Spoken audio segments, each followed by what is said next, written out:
नमस्कार दोस्तों, मैं गोविंद ब्रॉड फ्रॉम सरदार सच्चू आपके सामने ये अगला जो जीके का टॉपिक है ये लेकर आ रहा हूँ। और अगर आप राजस्थान के किसी भी जगह से देख रहे हैं और चाहे आरपीएस की तैयारी कर रहे हैं, यानी ग्रेड था सेकंड थर्ड या नेट एलडीसी पटवार पुलिस जो भी आप तैयारी कर रहे हैं जिसमें पूरा राजस्थान है, मैं इसी चैनल पर राजस्थान पूरा डालने वाला हूँ। और देखिए, मेरे 13 साल के अनुभव के दौरान जो मैंने अपना ज्ञान लिया था, तो अभी आपके सामने मैं जो ये टॉपिक डाल रहा हूँ ना, ये आज तक मैं कभी भी यूट्यूब वगैरह पर कभी नहीं डाला।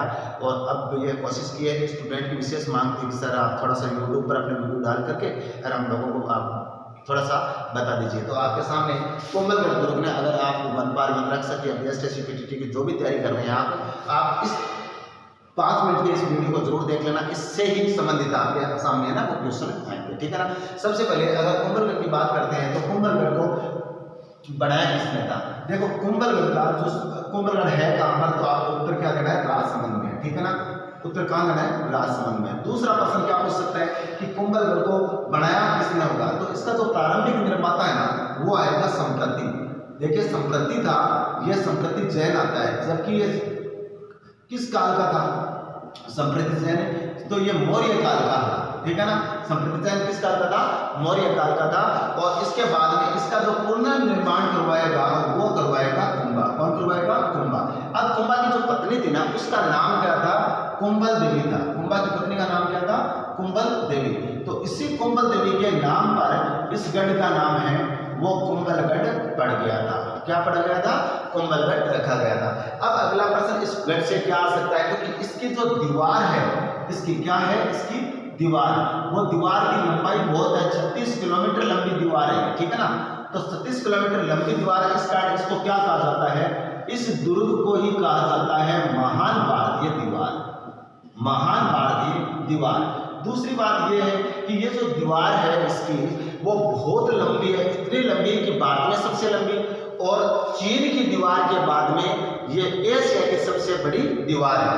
तो ये एशिया की 2 नंबर पर जो सबसे लंबी दीवार है, ठीक है ना। एशिया की कितने नंबर पर? दूसरी लंबी दीवार है ये। अब इसकी जो चौड़ाई है ना वो कितनी है? तो इसकी 21 फीट चौड़ाई है और इसके ऊपर 4 घोड़े एक साथ दौड़ सकते हैं, ठीक है ना। कितने घोड़े? 4 घोड़े एक साथ दौड़ सकते हैं आप ये। और ये जो लंबाई है वो 21 फीट लंबाई है इसकी। अब अगली बात क्या आ सकती है कि भाई जो कुंभलगढ़ है इसका निर्माण, अब दूसरी बात क्या है कि नीचे से ऊपर तक इसके अंदर एक अन्य गढ़ और है।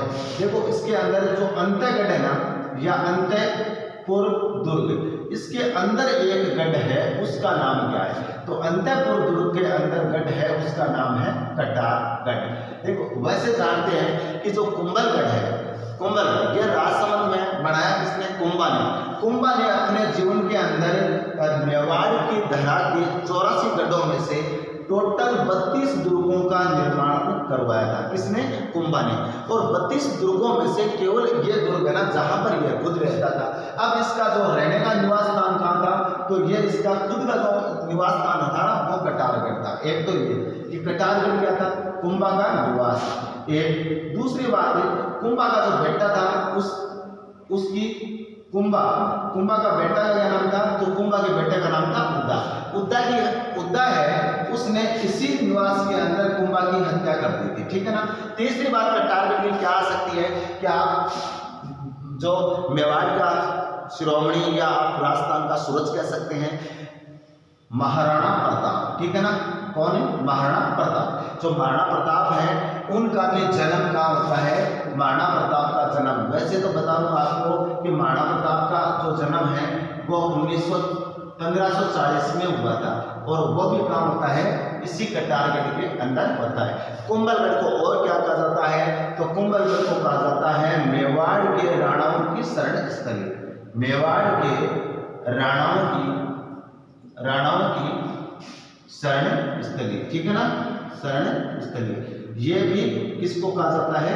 इसको शरण स्थली को आप क्या कह सकते हैं? आश्रय स्थली कह सकते हैं। तो मेवाड़ के तो जैसे ही चित्तौड़गढ़ के ऊपर कोई आक्रमण होता था तो ये लोग भागकर कहाँ शरण लेते थे? कुंभलगढ़ के अंदर लेते थे। और ऐसे ही इसी दुर्ग के अंदर जब उदय सिंह, ठीक है ना, आपने देखा ना कभी इतिहास में सुना है कि भाई उदय सिंह है, उदय सिंह जब चित्तौड़ में थे तो उनको बलवीर मारने आया था और उदय सिंह की हत्या है वो बलवीर करना चाहता था और उदय सिंह की रक्षा कौन करती है? पन्ना दाय करती है ना, ध्यान देना सबको।